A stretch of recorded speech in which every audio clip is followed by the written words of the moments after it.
ఓం నమో నారాయణాయ. వారాహి అమ్మకు నమస్కారం చేసుకుంటూ అమ్మవారి దయ ఆమె చల్లని చూపులు మనందరిపై ఉండాలి అని చెప్పి మనస్ఫూర్తిగా కోరుకుంటూ ఈ రోజుటి వీడియో స్టార్ట్ చేస్తున్నాను ఫ్రెండ్స్.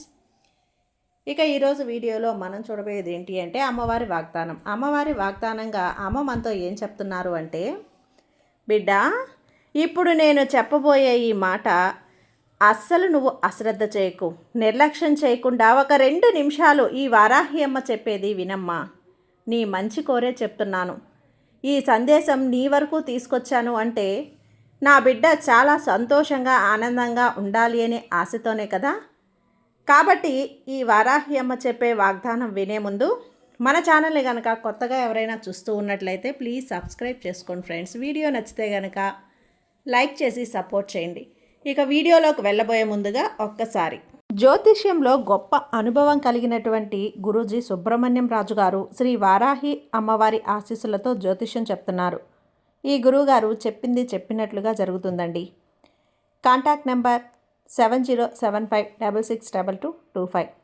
భార్యాభర్తల మధ్య గొడవలు, విదేశీ ప్రయాణం ఆలస్యం అవటం, ప్రేమ, పెళ్లి, సంతానం లేకపోవటం, కోర్టు సమస్యలు, గృహము మరియు కుటుంబ సమస్యలు, ధనం నిలకడగా లేకపోవటం, నమ్మిన వ్యక్తి మోసం చేయటం, స్త్రీలకు పురుషులకు సంబంధించిన గుప్త సమస్యలు ఎటువంటివైనా రోజుల్లో పరిష్కారం చేయబడును.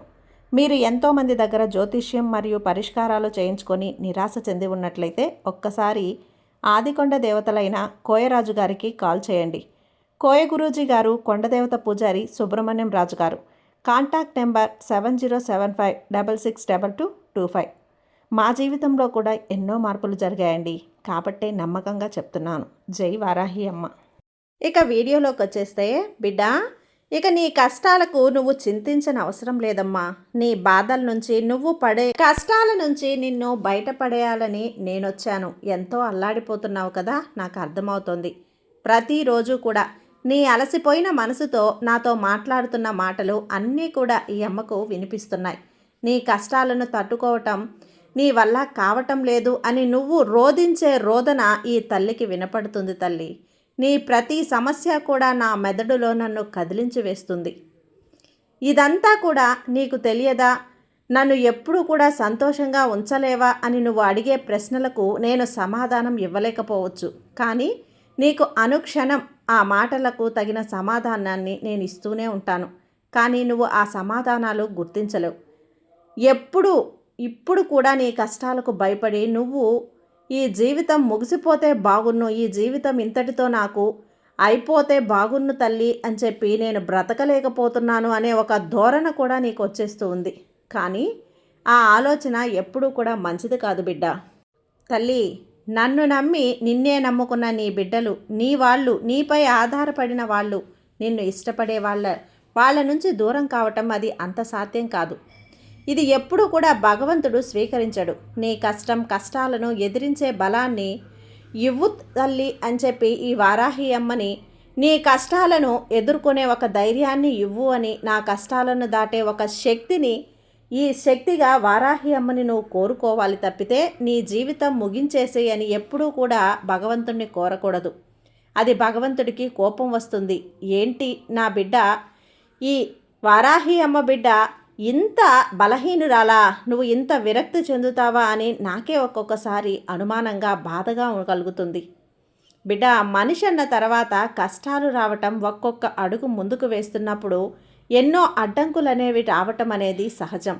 వాటిని దాటిపోయి మంచి కాలంలో అడుగుపెట్టే ఒక రోజు కోసం నీవు ఎదురు చూస్తూ ఉండాలి తప్పితే ఈ కాలం ఇంతటితో ఆగిపోతే బాగున్ను, నేను ఈ దారిని దాటలేను అని విసుక్కుంటే ఎలా చెప్పు? నీ కష్టాలన్నీ ముగింపు రోజు తప్పకుండా వస్తుంది.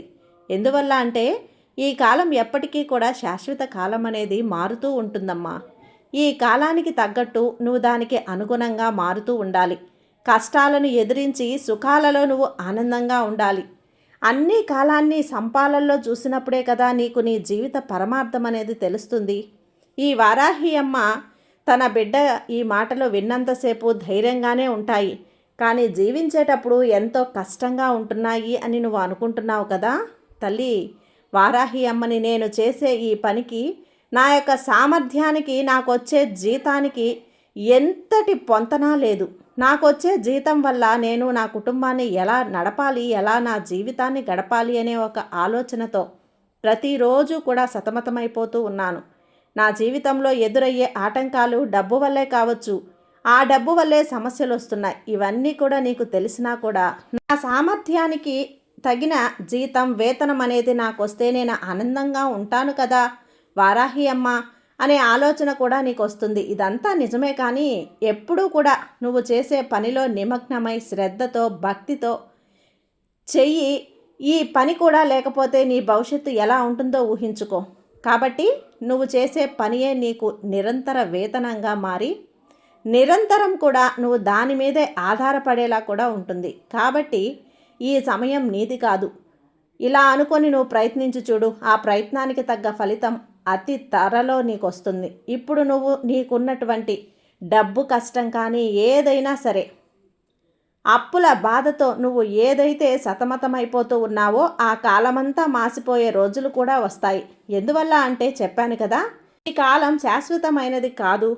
ఇప్పుడు నువ్వు అప్పులతో బాధపడుతున్న నువ్వే మంచి కుబేర యోగం నీకు కలిగే రోజు తప్పకుండా వస్తుంది. నువ్వు చేసే పనిలో అత్యంత ఉన్నత స్థాయికి వెళ్ళి మంచిగా సంపాదించే ఒక యోగ్యం వస్తుంది. నీకు భగవంతుడు మంచి అవకాశాలు వచ్చినప్పుడు నువ్వు మంచి స్థాయికి కూడా నీ జీవితం వెళ్తుంది బిడ్డ. అవకాశాలు అనేవి చెప్పి రావు.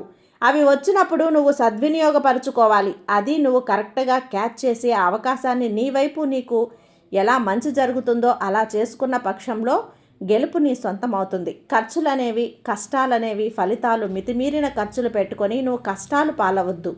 నీ జీవితంలో ఓర్పుగా ఉన్నప్పుడే ఓటమి అనేది ఉండదు. ఓర్పు అనే అద్భుతమైన ఒక మాటను నేను ఎప్పుడూ చెప్తూ ఉంటాను కదా. సహనంతో ఉన్నప్పుడు నీకు ఎలాంటిది కూడా సాధ్యమై తీరుతుంది. నువ్వు సాధించాలనుకున్నది తప్పకుండా సాధించి తీరుతావు. ఒక ఓర్పుతో ఉన్నవాళ్ళు ఓడిపోయినట్లు చరిత్ర లేదు. బిడ్డ, ఒక్కసారి ఓటమికి సరిచూశావు అన్నప్పుడు తర్వాత గెలుపుకి నాంది అవుతుంది అని చెప్పి గుర్తించు. ఎందువల్ల అంటే ఆ ఓటమిలో ఎలా అయితే నీకు తప్పులు జరిగాయో అవే సరిదిద్దుకునే అవకాశం అనేది వస్తుంది. కాబట్టి ఓర్పుతో ఉండు. తప్పకుండా నీ జీవితం గెలుపు వైపు మలుగుతుంది. ఇవన్నీ కూడా ఎందుకు చెప్తున్నాను అంటే, ఈ వారాహి అమ్మను నమ్మిన వారిని, ఈ వారాహి అమ్మని ఎవరైతే నమ్ముతారో వారిని నేను అస్సలు వదలను. తప్పకుండా సహాయం చేస్తాను. నీకొచ్చే అవకాశాలను రప్పిస్తూ ఉంటాను. ఆ అవకాశాలు నువ్వు సద్వినియోగపరుచుకున్నప్పుడు తగిన ఫలితం నేను తప్పక రప్పిస్తాను. వారాహి అమ్మని నమ్మిన వారు సాయం చేయటానికి నేనెప్పుడూ కూడా వెనకాడను. నీకు ఎన్నోసార్లు క్లిష్ట పరిస్థితుల్లో ఉన్నప్పుడు సాయం చేశాను. నిన్ను ఆదుకున్నాను, నిన్ను రక్షించాను. నిన్ను రక్షించి నువ్వు రక్షించబడిన నీకే తెలుస్తుంది కదా. ఒక్కసారి గుర్తు తెచ్చుకో తల్లి. కాబట్టి నువ్వు ఆవేశంలో ఇవన్నీ కూడా అన్నావే, కానీ ఈ తల్లి వల్ల నీకు లాభం జరిగింది. ఈ వారాహి అమ్మ వల్ల ఎప్పుడూ నీకు మేలే చేస్తానని నీకు నమ్మకమే ఉంది. కానీ నీ కష్టాలకు భయపడి, నీ సమస్యలకు నువ్వు సతమతమైపోయి ఇలాంటి మాటలన్నీ అంటున్నావు. అయినా పర్వాలేదు, నా బిడ్డే కదా, నన్నే కదా అన్నది అని నేను ఊరుకుంటాను. ఎందువల్ల అంటే ఈ వారాహి అమ్మ బిడ్డ నా బిడ్డే కదా. ఇంకొక మాట, నిరాశ అన్నది మనిషిని ఎంతో కృంగదీస్తుంది. నిరాశ అనేది మనిషికి జీవితాన్ని లేకుండా చేస్తుంది. నిరాశలో ఉన్నప్పుడు ఆ తర్వాత ఏ పని చేయడానికి ముందంజ వేయరు. కాబట్టి ఆ నిరాశతో మాత్రం ఎప్పుడూ ఉండకు. ఏ పనిని చేసినా తృప్తిగా చెయ్యి, సంతృప్తిగా చెయ్యి. నిరాశతో చేసిన పని ఎప్పుడూ కూడా విజయం వైపు మొగ్గు చూపదు. కాబట్టి ఏదైనా సరే నీ ప్రయత్నం అనేది సంతృప్తిగా గెలుపు వస్తుంది అనేది ఒక్క నమ్మకంతో ఆ పనిని నువ్వు చేసినప్పుడు తప్పకుండా నీ గెలుపు అనేది తథ్యం తల్లి. ఇక ఎప్పుడైనా సరే నీకు గెలుపు అనేది వచ్చినా, విజయం వైపు నువ్వు ఉన్నా, నువ్వు ఎప్పుడూ కూడా అహంకారాన్ని ప్రదర్శించకు. అహంకారం అనేది మనిషిని ఎంతగానో కృంగదీస్తుంది. అంటే ఆ విషయం నీకు తెలియదు కాబట్టి అహంకారాన్ని ఎప్పుడూ కూడా నువ్వు ఆమడ దూరంలో ఉండు. ఎవరైనా అహంకారంతో ఉన్నా, అహంకారంగా ప్రవర్తిస్తున్నా వారికి కూడా నువ్వు దూరంగా ఉండు. ఎందువల్ల అంటే నిన్ను ఎవరైనా సరే అహంకారంతో అవమానించినా అది నువ్వు తట్టుకునే శక్తి నీకు లేదు. అదే కదా నీకు వర్తిస్తుంది. కాబట్టి ఎప్పుడూ కూడా నువ్వు అహం అనే మాటను విడవాలి.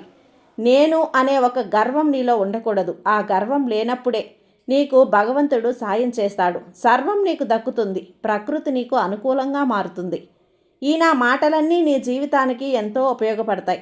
కాబట్టి ఈ వారాహి అమ్మ మాటలు మనసులో ఎక్కించుకున్నావు కదా. ఇక నీ పని మీద నీ మనసు నిమగ్నం చెయ్యి. అంతకు మించి ఈ వారాహి అమ్మ నీతోనే ఉన్నాను కదా, ఈ వారాహి అమ్మ నీతో ఉండగా నీకు భయం ఎందుకు చెప్పు? ఈ అమ్మ ఎప్పుడూ కూడా నీకు ధైర్యంగా ఉండేలా శక్తిని ప్రసాదిస్తాను. ధైర్యంగా ఉండు బిడ్డ. సర్వేజన సుఖినో భవంతు. జై వారాహి అమ్మ.